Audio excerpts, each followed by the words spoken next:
오늘도 하나님의 은혜가 함께 하시기를 예수 이름으로 축원합니다.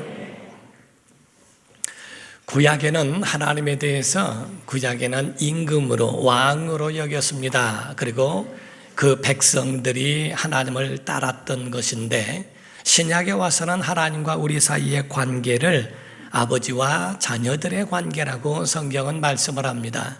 그럼으로써 우리가 하나님을 아버지라고 부를 수 있는 것, 예수께서 우리에게 알려주신 것은 하나님을 아버지라 하라고 말씀을 하십니다.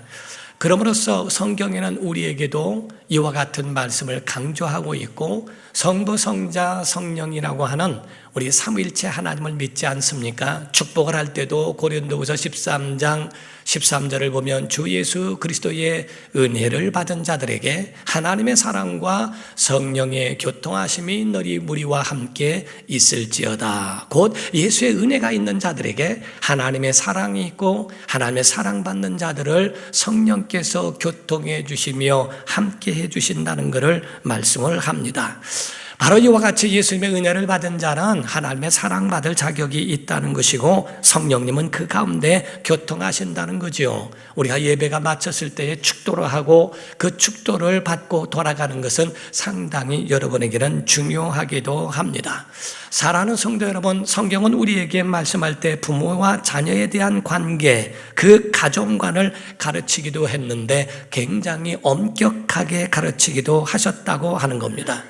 교회와 가정은 하나님의 신적 영역일진데, 교회도 하나님이 다스릴 뿐만 아니라 가정도 하나님의 은혜 가운데에 디자인되어졌다 하는 겁니다. 그래서 하나님은 가정을 향하여 아름답게 하셨고 행복하게 하셨다는 것을 우리는 믿어야 합니다.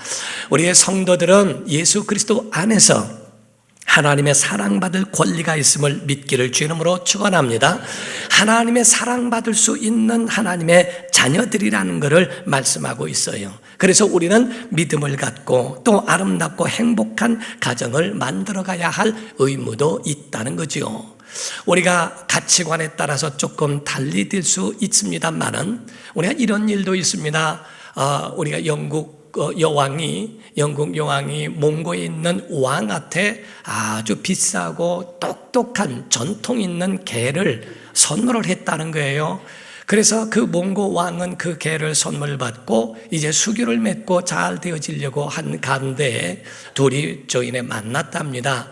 그때 여왕의 첫 번째 말이 다른 게 아니고, 그때 그 개는 마음에 드셨습니까? 라고 물었더니 몽고 왕의 대답은 네, 감사합니다. 그래서 잘 먹었습니다. 그랬습니다. 거기에 영국 여왕과 둘이서는 결별을 하고 수교를 못 맺었다고 그래요. 여왕은 그 반려견을 보낼 때에 가족과처럼 사랑해 주라고 보낸 건데, 몽고 왕은 먹으라고 보낸 줄 알고 그를 잘 보신탕으로 먹었다는 얘기가 있습니다. 가치관에 따라서 다르겠지만, 어떤 사람들은 부모와 자녀와의 관계 속에서 이루어져야 할 그러한 사랑을 혹은 개나 또 짐승 같은 그러한 짐승들에게 빼앗기지는 않는지, 그 전에 어떤 교회에서는 강아지하고 같이 교회를 와서 예배하는 동안에 맡길 수 있는 곳도 교회에 장치해 둔 교회도 있다고 합니다. 그러니만큼 교회 보면은 강아지를 위해서 병원은 물론이거니와 그에 대한 모든 액세서리, 옷을 입힙니다. 호텔이 있습니다. 다 각각 그런 것들이 있을 만큼 부모와 자녀 간의 관계 속에서 있어야 할 사람과의 관계에 있는 사랑이 혹은 짐승에게 빼앗기지는 않는지, 그러나 가치관에 따라서 달라지는 것은 그들을 뭐라고 하거나 그들에 대하여 비난할 수 없는 것은 정말 세상 가운데에 사람보다 더 나은 일을 할 때도 있다는 거죠. 세상 전 지구상에서 사람을 정말 유일하게 따르고 사람을 그렇게 그리워하는 짐승은 강아지라고 이야기를 합니다. 그런데 그것은 주인을 알아보고 끝까지 배신하지 않는다는 거죠. 그러나 사람은 과연 사람의 얼굴을 가지고 있고 하나님의 형상이라고 말하면서 부모에 대하여 그 은혜를 잊어버리지는 않는가 하는 것을 우리에게 돌아보게 하기도 합니다. 우리가 고사성어 가운데에 반포지효라고 하는 것처럼 까마귀도 자기에 대한 어미에 대하여 그 효를 하고 보온을 하건만 우리의 사람들은 어떻게 가느냐 하는 것을 우리에게 보여주고 있습니다. 기독교의 효, 당연하다는 거죠. 성경은 우리에게 효에 대하여 절대로 무시하거나 묵인하지 않고 있고 때로는 혹독하리만큼 우리에게 그렇게 지시한 말씀도 우리에게 있다는 사실입니다.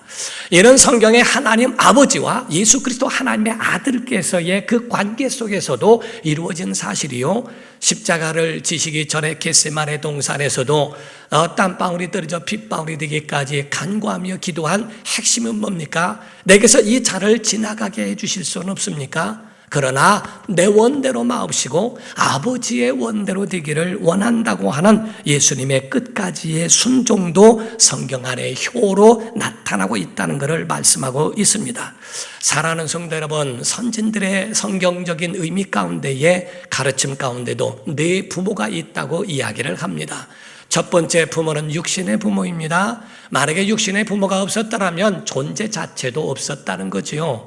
그러므로서 육신의 부모가 지위가 높든 작든 간에 그분에 대하여 우러러보는 마음과 그에 대한 존경심은 잊지 말아야 한다는 것을 우리에게 증거하고 있습니다. 두 번째로는 믿음의 부모라는 겁니다. 영적인 부모와 같이 믿음으로 그들의 영혼을 일러주는 목회자를 가리켜 말합니다. 가톨릭에서는 이 목회자 교육자를 신부라 파더리라고 그래서 젊은 나이에 가지고 있는 그런 신부들이라 할지라도 모든 성도들을 자녀를 대하듯 그렇게 대하고 그들을 가르치고 그들을 타이르고 그들을 훈계도 할 수 있는 그런 권한도 있다고 말을 하죠. 이와 같이 우리에게 믿음의 부모, 정말 목사로서도 모든 성도들을 이와 같이 정말 대하실 때 어떤 때는 단호한 모습도 보여야 하고 어떤 때는 자상한 모습도 보여야 하는 조심스러운 위치에 있기 때문에 목회자를 통하여 하나님을 가까이 하게 해야 되는데 목회자 때문에 하나님을 멀리하게 하지는 않는지 그것 때문에 굉장히 조심스러운 위치에 있다고 볼 수도 있습니다. 세 번째 부모는 스승이라고 말을 합니다. 스승을 부모라고 해서 그들의 앞날을 이끌어주고 미래에 대하여 함께 해줄 수 있는 스승에 대하여 이야기도 합니다. 네 번째는 왕에 대하여 부모라고 말을 하지요. 소위 말하기를 군사부 일체라고 이야기하듯이 왕도 그 자리에 있을 때 백성들의 존중을 받는 나라의 아버지의 역할로서의 그 역할을 감당해야 할 책임과 의무도 함께 있다는 것을 증거하고 있습니다.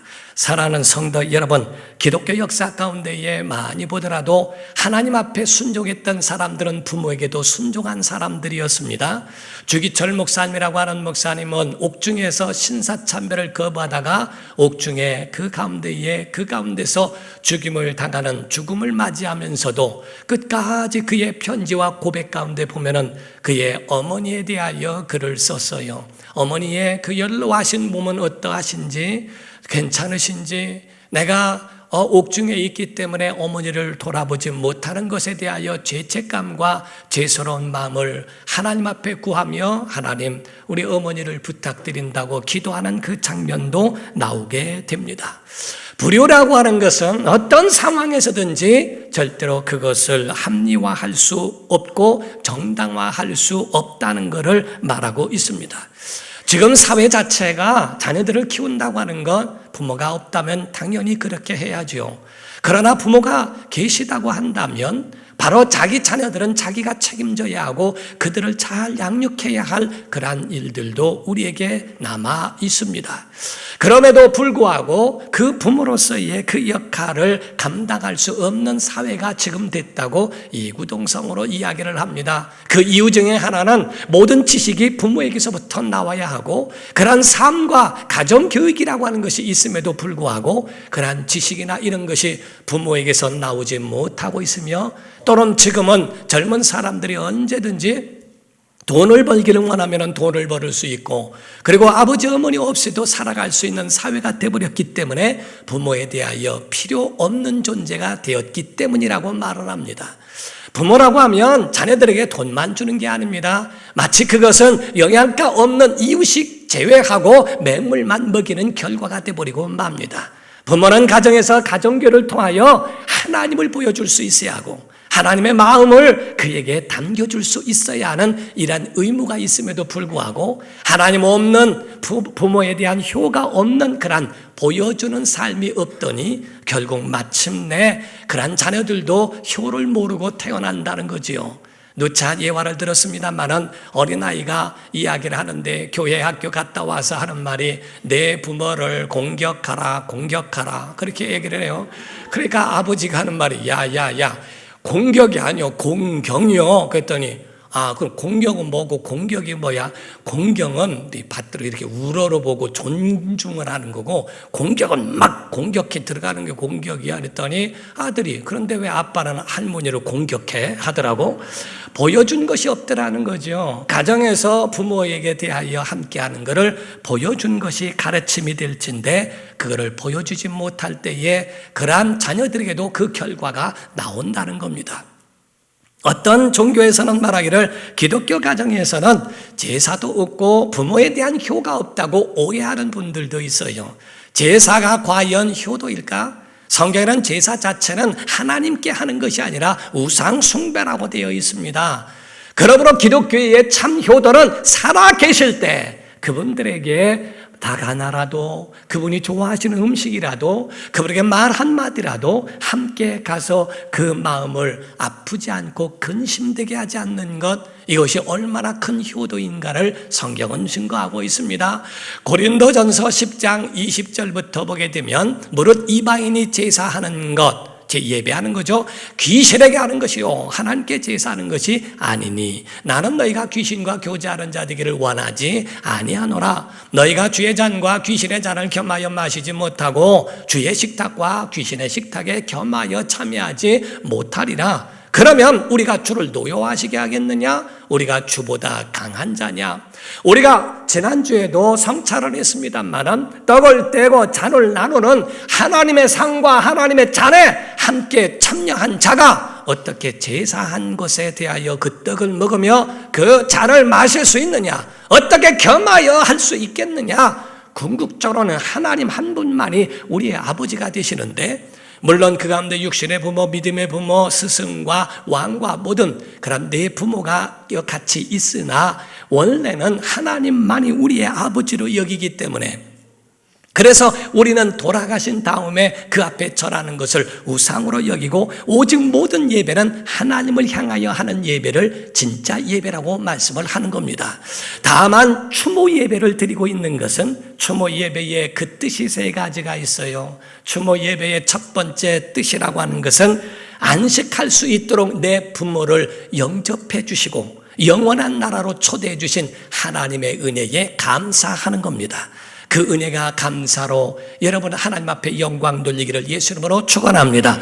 두 번째는 부모님이 이 땅에 계실 때 가졌던 신앙, 믿음을, 그것을 다시 한번 되새기면서 자녀들에게 다시 한번 그 믿음을, 같은 믿음을 갖도록 만들어주는 것이 두 번째 목적이요. 세 번째 추모에 대한 목적은 우리가 이와 같이 부모가 믿음을 가진 것처럼 한 믿음을 갖고 영원한 나라에서 다시 만날 그날을 기약하면서 드려지는 것을 추모 예배라고 그렇게 이야기를 합니다. 사랑하는 성도 여러분, 참 신앙은 돌아가신 다음에 부모가 와서 먹습니까? 돌아가신 다음에 차려놓은 거를 돌아가신 부모님이 찾아오셔서 그거를 다시 흠양을 하겠는가?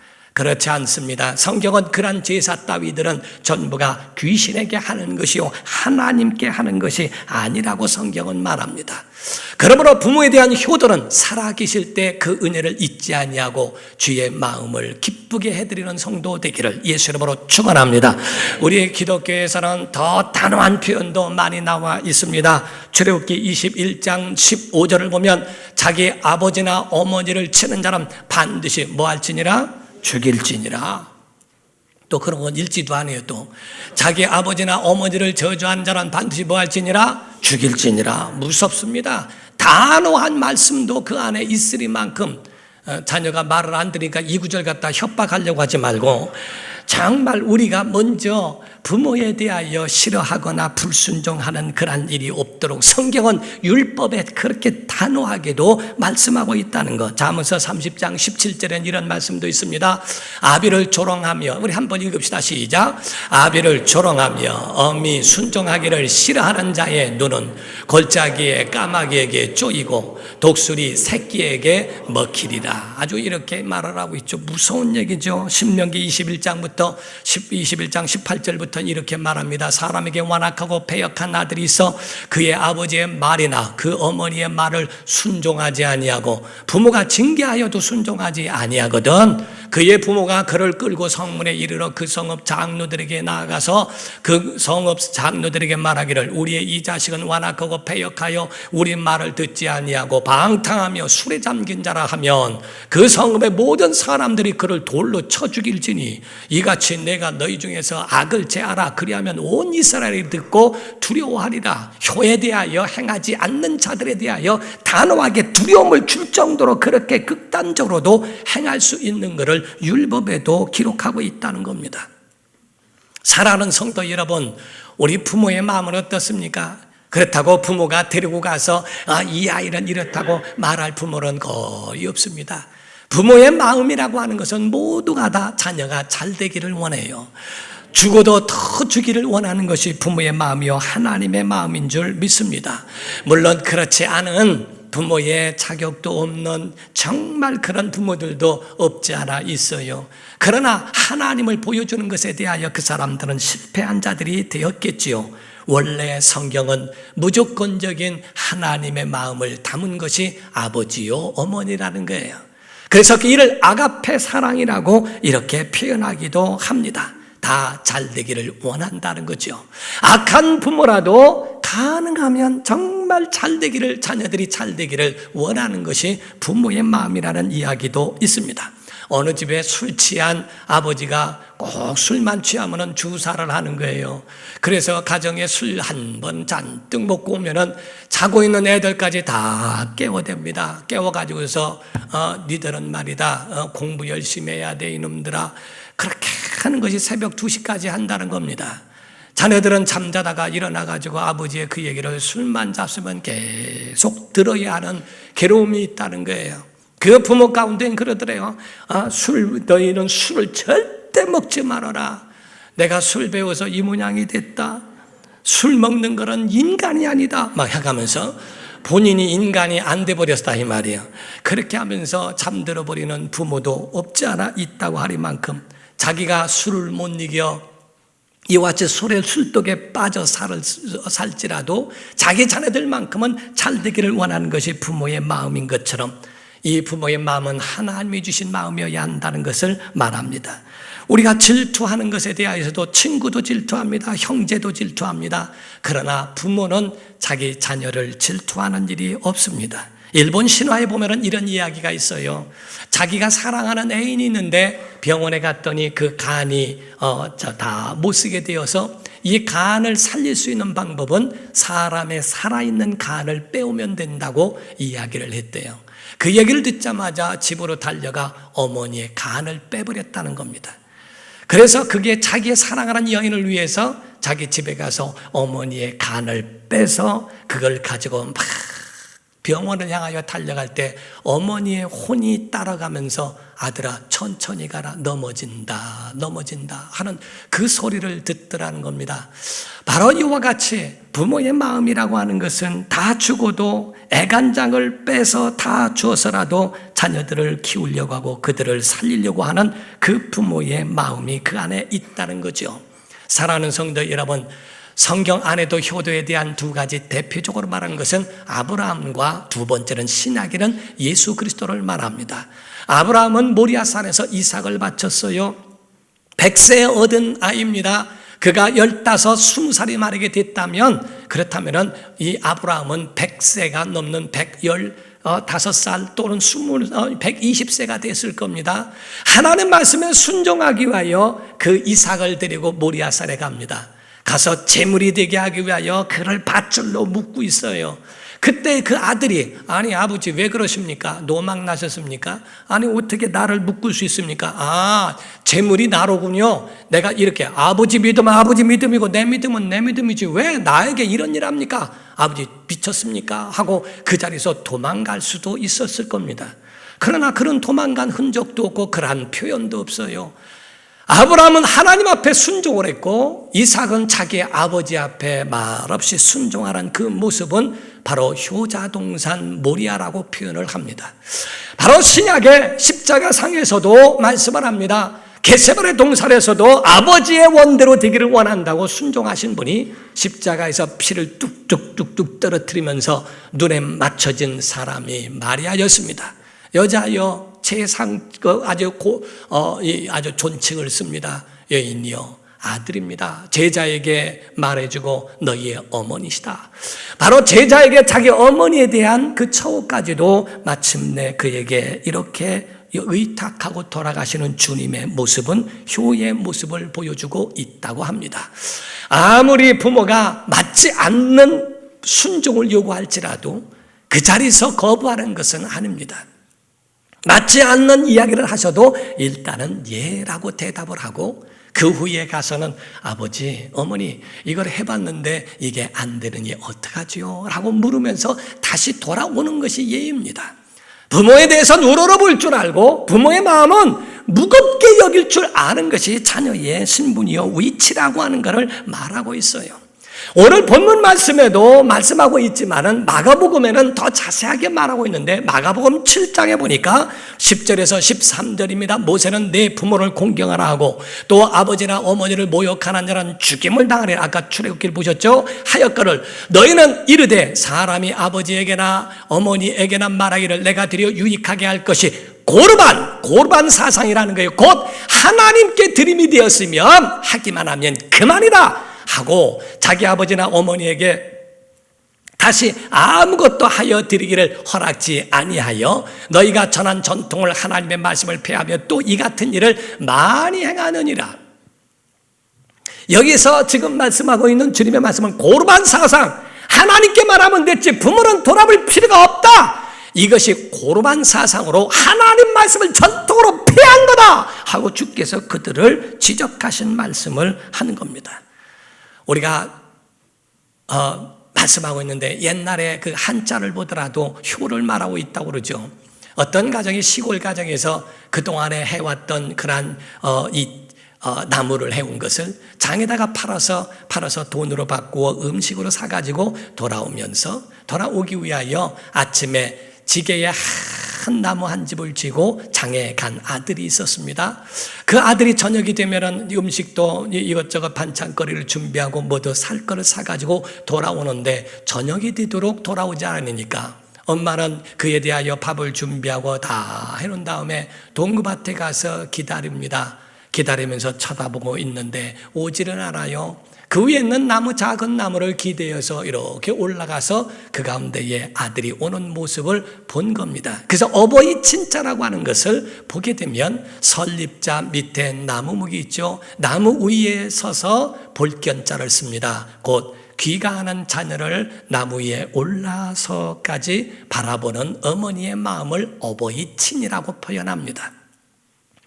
바로 그때 아들이 찾아옵니다. 아이 어머니 왜 여기 계세요? 내가 알아서 온다니까요 하고 말을 했는데도 불구하고 어머니는 내가 너 기다렸지 하고서 이야기를 합니다. 연로하신 어머니에게 대하여 아들이 빈 지게에 어머니 타세요.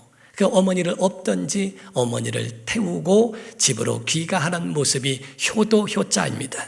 지게의 모습과 같처럼 노인 노자의 밑에 아들 자자라 아들이 어머니를 지게에 업듯이 자기가 업고 바로 가는 그 자녀의 그 모습, 어머니의 모습이라고 표현을 하죠. 사랑하는 성도 여러분, 효는 흉내만 내도 복을 받는 줄 믿습니다. 그래서 우리에게는 하나님께서 하나님께 대한 신앙이 있다면 부모에 대한 것도 효라는 것이 우리에게 있다고 말씀을 합니다. 어느 원님이 왔더니 원님이 부임해가지고 왔는데 그 가운데에 있는 효자에 대해서 이야기를 들었어요. 보상을 해야 되겠다. 그래서 그에 대하여 효자로 소문난 자에게 데려다가 보상을 굉장히 많이 했다는 겁니다. 그 이야기를 듣고 거기에 있는 마을 사람들이 막 효를 보여주려고 노력하는 거예요. 보상을 받으려고. 그러는데 진짜 악명 높은 아이가 있었는데 그 사람도 그때부터 부모한테 잘해서 그 가운데 보상을 받으려고 했다는 거죠. 원님한테 찾아왔는데 그 가운데에 옆에서 이방이 얘기합니다. 얘는 아주 악한 아이라고, 그런데 자기가 보상받으려고 저렇게 효를 흉내내는 거라고, 저에게 보상해줘라. 그래서 보상을 해줘서 보냈다는 겁니다. 거기 있는 사람들이 아니 어떻게 그렇게 흉내만 냈는데도 합니까? 효는 흉내만 내도 된다. 효는 흉내만 내더라도 그렇게 되더라도 그게 그에게 복이 되는 것을 보여줘야 한다라고 하는 거죠. 사랑하는 성도 여러분, 우리는 하나님께 대한 신앙만 가지면 고르반입니다. 그러나 하나님께의 신앙과 부모에 대한 효를 다하여 균형 있는 믿음으로 정말 하나님 앞에 우뚝 선 믿음의 사람 되기를 예수 이름으로 축원합니다. 기도하겠습니다. 이 시간에 다 같이 통성으로 기도할 때 하나님 우리에게 은혜를 부어 주옵소서. 주의 사랑과 은혜가 우리 안에 충만하도록 인도해 달라고, 정말 하나님께 대한 신앙과 가정에 대한 효를 다 할 수 있는 그런 믿음과 삶이 같이 골고루 실천되어질 수 있도록 도와달라고, 그런 능력 달라고 다 같이 통서로 기도하시겠습니다.